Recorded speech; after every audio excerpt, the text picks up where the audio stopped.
second before they make impact, there has to be a little bit of remorse in that brief freefall. Do they look at the ground as it rushes towards them and think, well crap, this was a bad idea? Somehow I think not.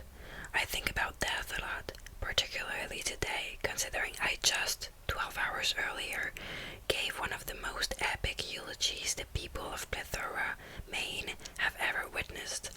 Okay, maybe it wasn't the most epic, it very well could be considered the most disastrous. I guess that would depend on whether you were asking my mother or me. My mother, who probably won't speak to me for a solid year after today.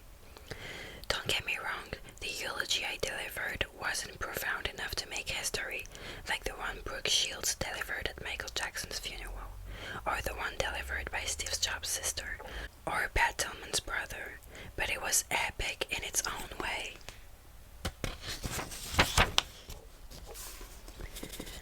I was nervous at first. It was the funeral of the prodigious Andrew Bloom, after all, adored mayor of my hometown of Plethora, Maine, owner of the most successful real estate agency within city limits, husband of the highly adored Jenny Bloom, and the most revered judging assistant in all of Plethora, and father of Lily Bloom, that strange girl with the erratic red hair who once fell in love with a homeless guy and brought great shame upon her entire family.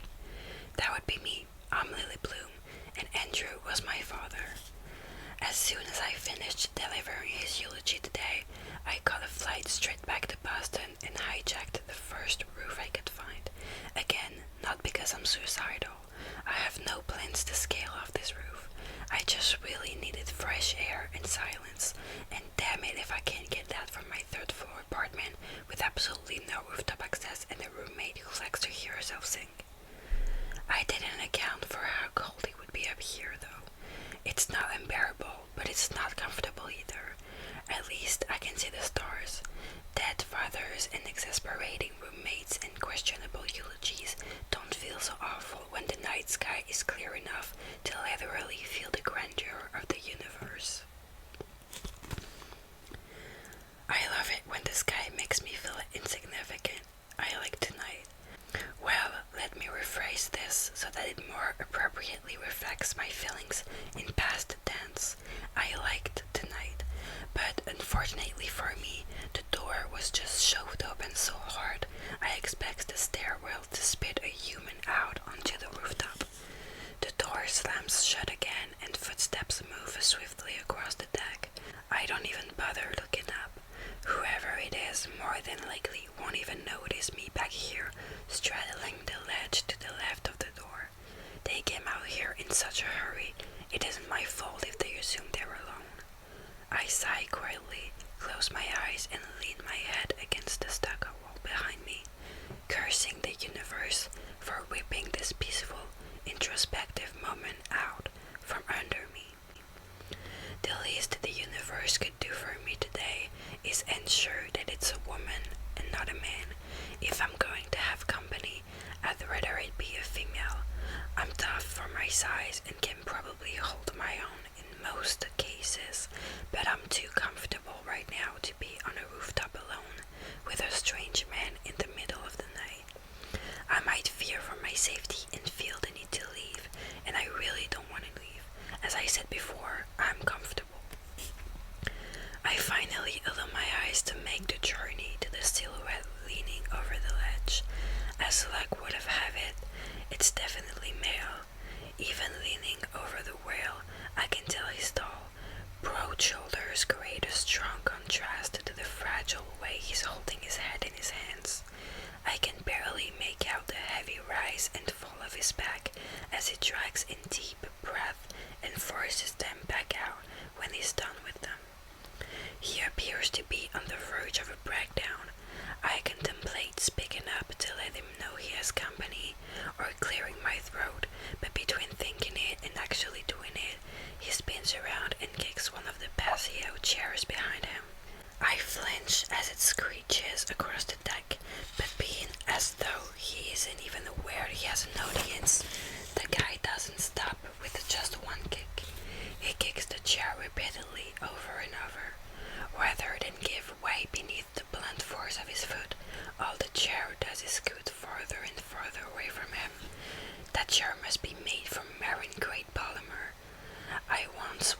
my father back over an outdoor patio table made of marine grade polymer, and it practically laughed at him, dented his bumper, but didn't even put a scratch on the table.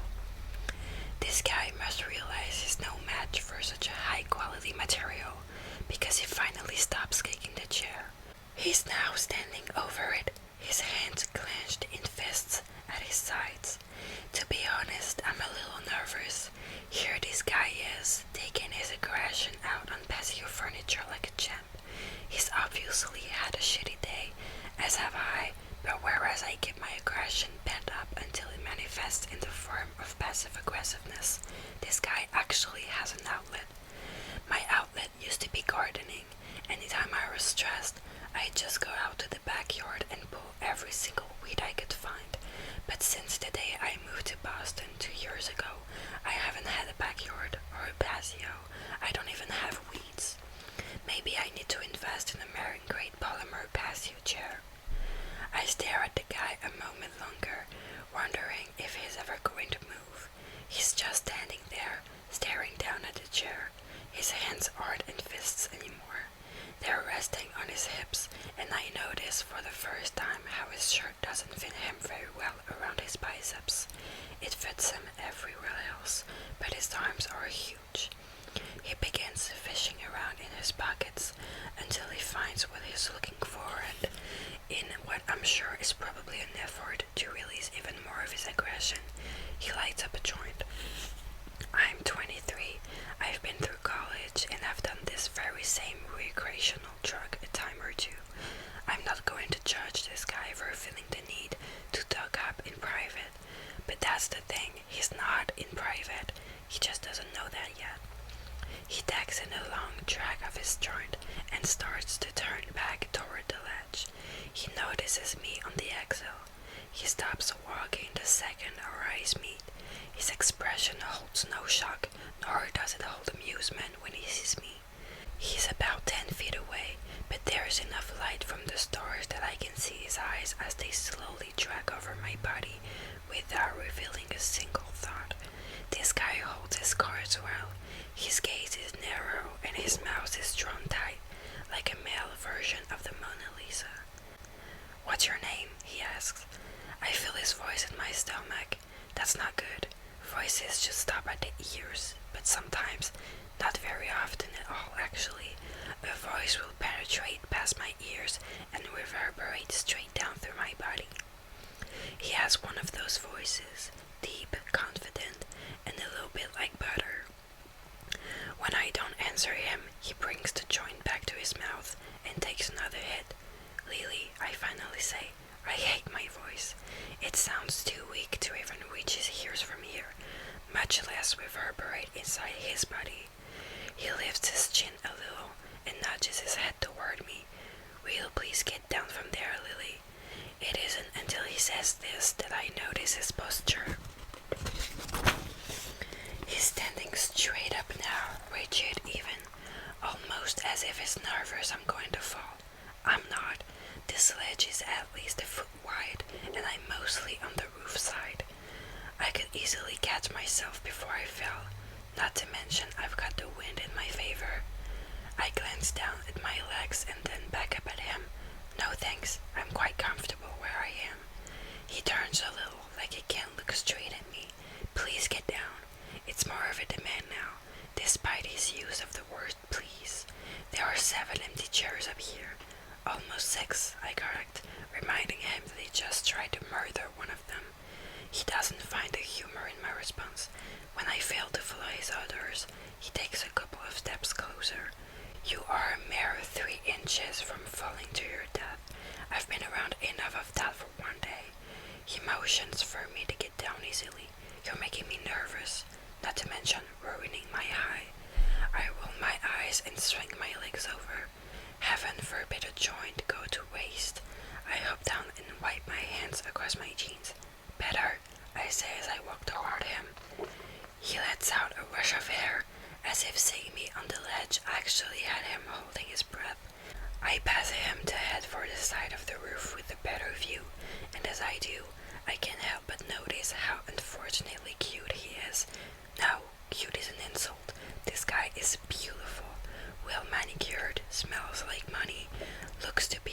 years older than me. His eyes crinkle in the corners as they follow me, and his lips seem to frown, even when they aren't. When I reach the side of the building that overlooks the street, I lean forward and stare down at the cars below, trying not to appear impressed by him. I can tell by his haircut alone that he's the kind of man people are easily impressed by, and I refuse to fit into his ego. Not that he's done anything to make me think that he even has one, but he is wearing a casual Burberry shirt, and I'm not sure I've ever been on the radar of someone who could casually afford one. I hear footsteps approaching from behind, and then he leans against the railing next to me. Out of the corner of my eye, I watch as he takes another hit of his joint. When he's finished, he offers it to me, but I wave it off. The last thing I need is to be under the influence around this guy. His voice is a drug itself. I kind of want to hear it again, so I throw a question in his direction. So what did that chair do to make you so angry? He looks at me, like really looks at me. His eyes meet mine and he just stares hard, like all my secrets are right there on my face. I've never seen eyes as dark as his. Maybe I have, but they seem darker when they're attached to such an intimidating presence. He doesn't answer my question, but my curiosity isn't easily put to rest. If he's going to force me down from a very peaceful, comfortable ledge, then I expect him to entertain me with answers to my nosy questions. Was it a woman? I inquire. Did she break your heart? He laughs a little with that question. If only my issues were as trivial as matters of the heart. He leans into the wall so that he can face me. What floor do you live on? He licks his fingers and pinches the end of his joint, then puts it back in his pocket. I've never noticed you before. That's because I don't live here. I point in the direction of my apartment. See that insurance building? He grins as he looks in the direction I'm pointing. Yeah, I live in the building next to it. It's too short to see from here. It's only 3 stories tall. He's facing me again, resting his elbow on the ledge. If you live over there, why are you here? Your boyfriend live here or something? His comment somehow makes me feel cheap. It was too easy, an amateurish pickup line. From the looks of this guy, I know he has better skills than that. It makes me think he saves the more difficult pickup lines for the woman he deems worthy. You have a nice roof, I tell him. He lifts an eyebrow, waiting for more of an explanation. I wanted fresh air, somewhere to think. I pulled up Google Earth and found the closest apartment complex with a decent rooftop patio. He regards me with a smile. At least you're economical, he says. That's a good quality to have. At least. I nod because I am economical, and it is a good quality to have. Why did you need fresh air? He asks. Because I buried my father today and gave an epically disastrous eulogy, and now I feel like I can't breathe. I face forward again and slowly exhale. Can we just not talk for a little while? He seems a bit relieved that I ask for silence. He leans over the ledge and lets an arm dangle as he stares down at the street. He stays like this for a while, and I stare at him the entire time.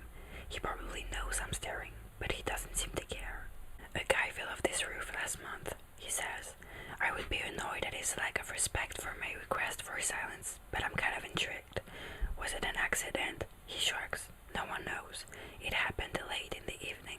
His wife said she was cooking dinner and he told her he was coming up here to take some pictures of the sunset. He was a photographer. They think he was leaning over the ledge to get a shot of the skyline, and he slipped. I look over the ledge, wondering how someone could possibly put themselves in a situation where they could fall by accident. But then I remember I was just straddling the ledge on the other side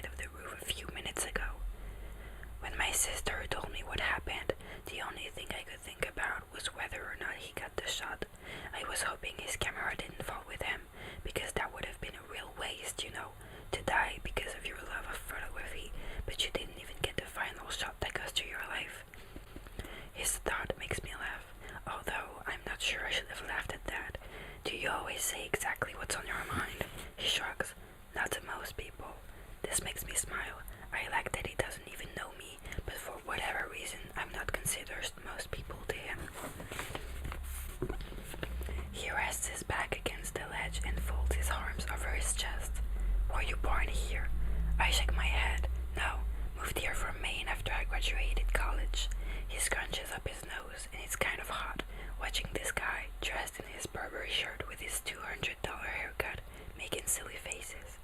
So you're in Boston, purgatory, huh? That's gonna suck. What do you mean? I ask him. The corner of his mouth curls up. The tourists treat you like a local. The locals treat you like tourists. I laugh. Wow, that's a very accurate description. I've been here 2 months. I'm not even in purgatory yet, so you're doing better than I am. What brought you to Boston? My residency, and my sister lives here. He taps his foot and says, right beneath us, actually. Married a tech-savvy Bostonian, and they bought the entire top floor. I look down. The entire top floor. He nods. Lucky bastard works from home. Doesn't even have to change out of his pajamas and makes 7 figures a year. Lucky bastard indeed. What kind of residency? Are you a doctor? He nods. Neurosurgeon. Less than a year left of my residency, and then it's official. Stylish, well-spoken, and smart, and smoke spot. If this were an SAT question, I would ask which one didn't belong. Should doctors be smoking weed? He smirks. Probably not, but if we didn't indulge on occasion, there would be a lot more of us taking the leap over these ledges. I can promise you that. He's facing forward again with his chin resting on his arms. His eyes are closed now, like he's enjoying the wind against his face. He doesn't look as intimidating like this. You want to know something that only the locals know? Of course, he says, bringing his attention back to me. I point to the east. See that building? The one with the green roof? He nods. There's a building behind it on Melcher. There's a house on top of the building, like a legend house built right on the rooftop. You can't see it from the street, and the building is so tall that not many people even know about it. He looks impressed. Really? I nod. I saw it when I was searching Google Earth, so I looked it up. Apparently, a permit was granted for the construction in 1982. How cool would that be, to live in a house on top of a building? You'd get the whole roof to yourself, he says. I hadn't thought of that. If I owned it, I could plant gardens up there. I'd have an outlet. Who lives there? He asks. No one really knows. It's one of the great mysteries of Boston. He laughs and then looks at me incredulously. What's another great mystery of Boston? Your name. As soon as I say it, I slap my hand against my forehead. It sounded so much like a cheesy pickup line. The only thing I can do is laugh at myself. He smiles. It's Ryle, he says. Ryle Kincaid. I sigh, sink it into myself. That's a really great name. Why do you sound sad about it?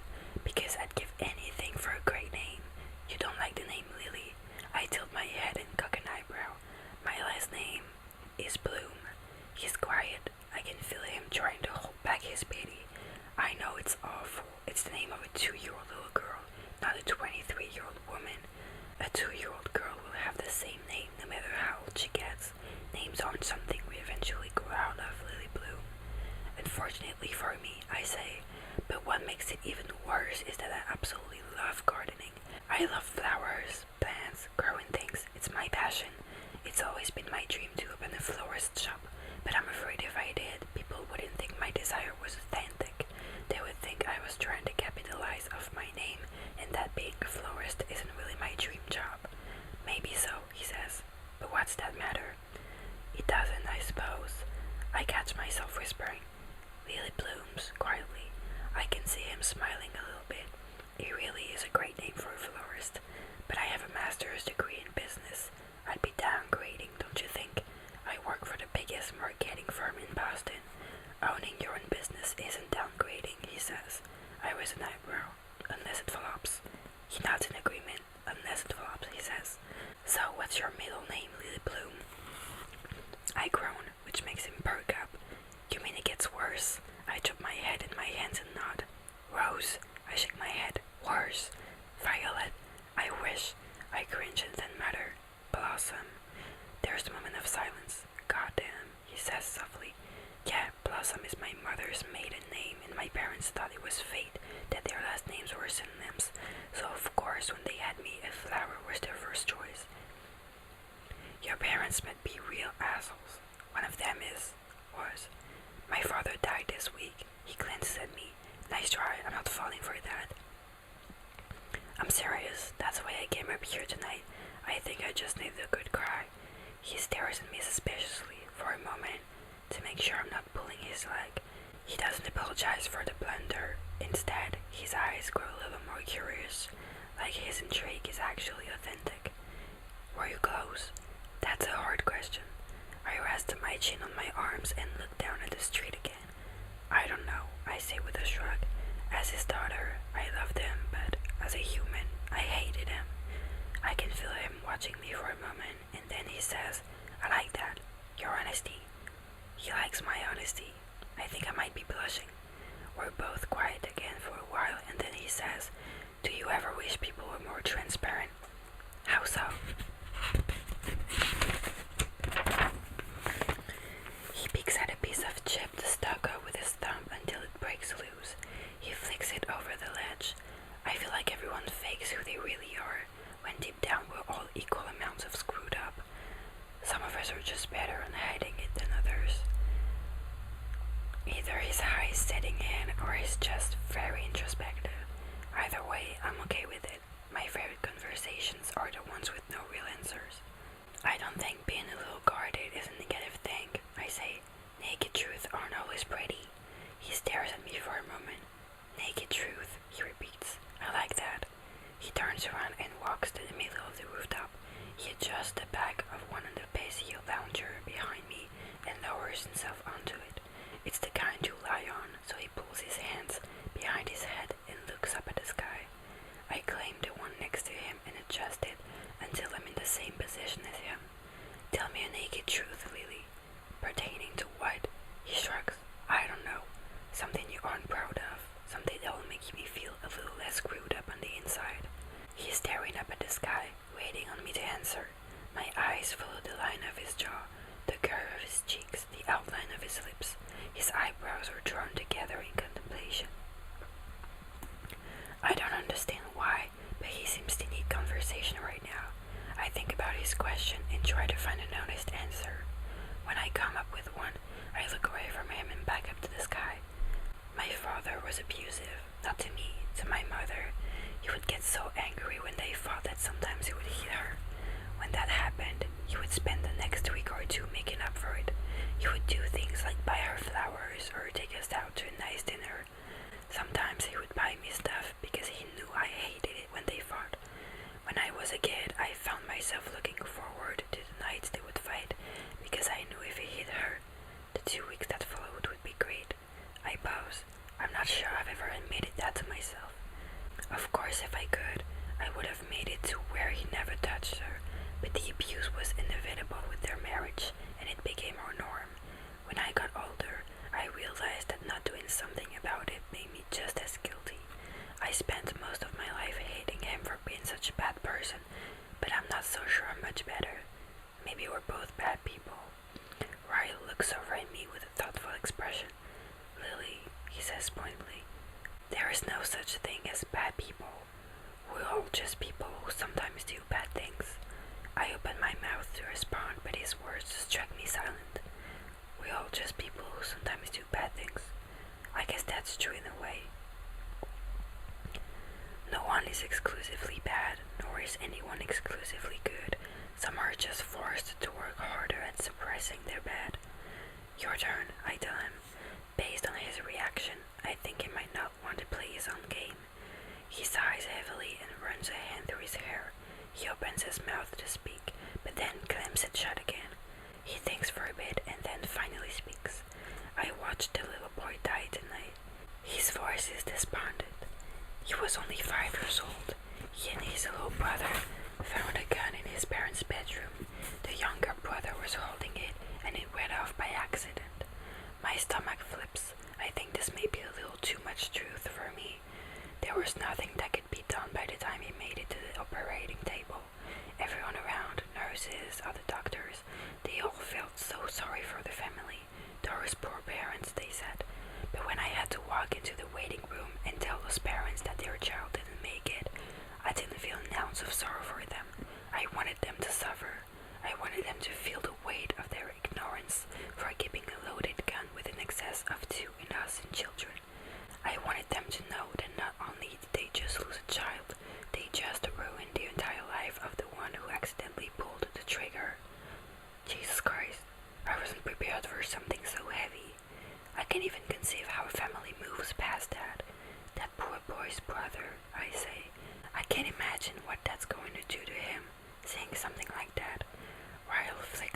of the knee of his jeans. It'll destroy him for life. That's what it'll do. I turn on my side to face him, lifting my head up onto my hand. Is it hard, seeing things like that every day? He gives his head a slight shake. It should be a lot harder, but the more I'm around death, the more it just becomes a part of life. I'm not sure how I feel about that. He makes eye contact with me again. Give me another one, he says. I feel like mine was a little more twisted than yours. I disagree, but I tell him about the twisted thing I did a mere 12 hours ago.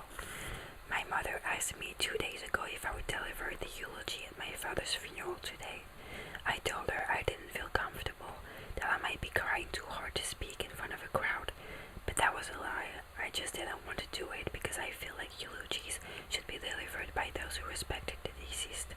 And I didn't much respect my father. Did you do it? I nod. Yeah, this morning. I sit up and pull my legs beneath me as I face him. You wanna hear it?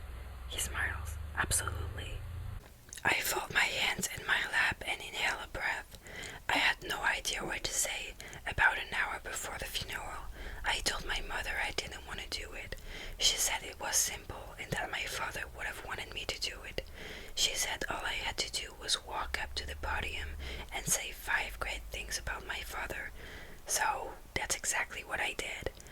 Ryle lifts up onto his elbow, appearing even more interested. He can tell by the look on my face that it gets worse. Oh no, Lily, what did you do?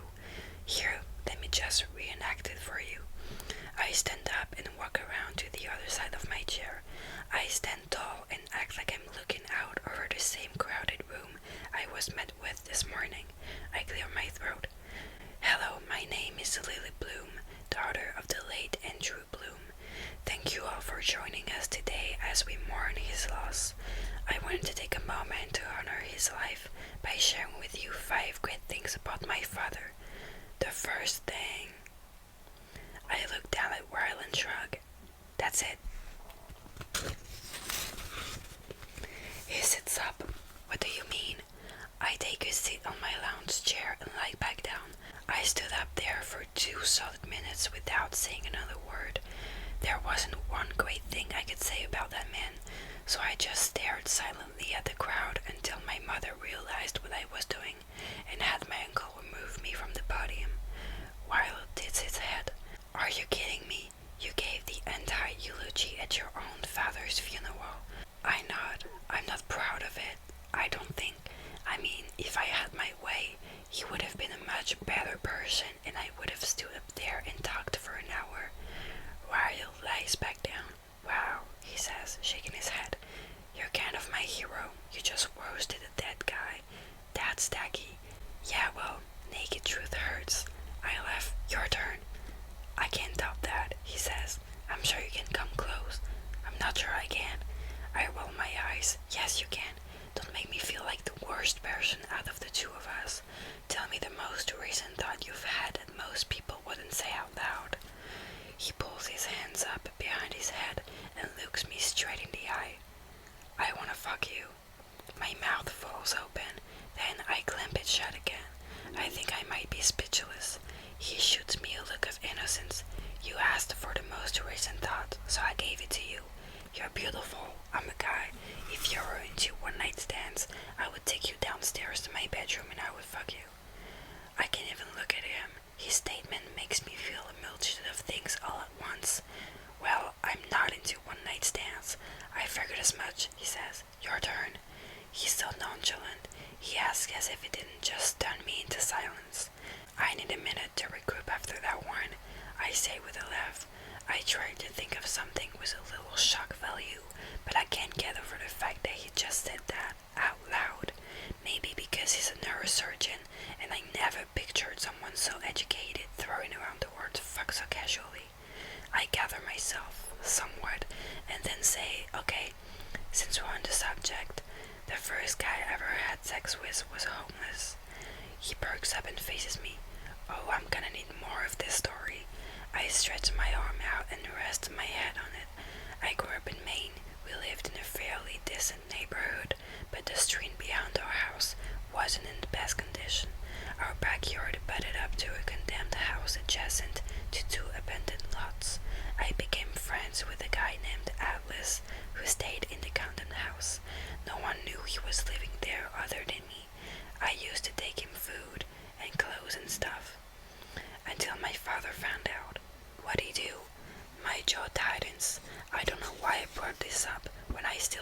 myself not to think about it on a daily basis.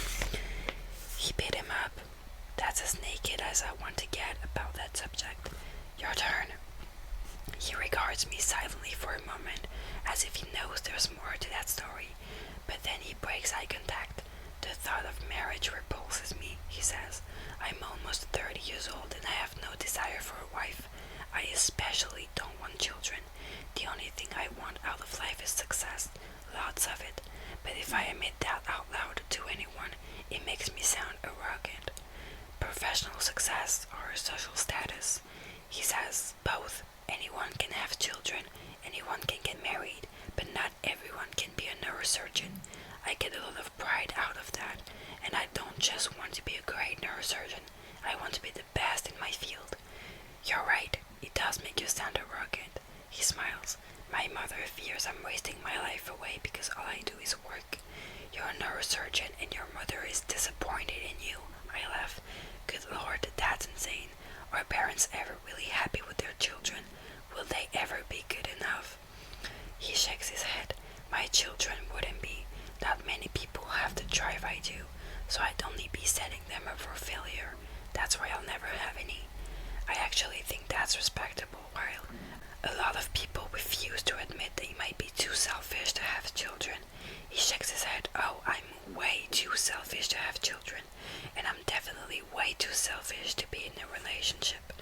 So how do you avoid it? You just don't date. He cuts his eyes to me, and there's a slight grin affixed to his face. When I have time, there are girls who satisfy those needs. I don't lack for anything in that department, if that's what you're asking, but love has never appealed to me. It's always been more of a burden than anything. I wish I looked at love like that. It would make my life a hell of a lot easier. I envy you. I have this idea that there's a perfect man out there for me. I tend to become jaded easily because no one ever meets my standards. I feel like I'm on an infinite search for the Holy Grail. You should try my method, he says, which is one night stands. He raises an eyebrow, like it's an invitation. I'm glad it's dark because my face is on fire. I can never sleep with someone if they didn't see it going anywhere. I say this out loud, but my words lack conviction when I say it to him. He drags in a long, slow breath and then walls onto his back. Not that kind of girl, huh? He says this with a trace of disappointment in his voice. I match his disappointment. I'm not sure I'd even want to turn him down if he made a move, but I might have just thwarted that possibility. If you wouldn't sleep with someone you just met, his eyes meet mine again. Exactly how far would you go? I don't have an answer for that. I roll onto my back because the way he's looking at me makes me want to rethink one night stands. I'm not necessarily against them, I suppose. I've just never been propositioned for one by someone I would consider it with. Until now, I think. Is he even propositioning me? I've always been terrible at flirting. He reaches out and grabs the edge of my lounge chair.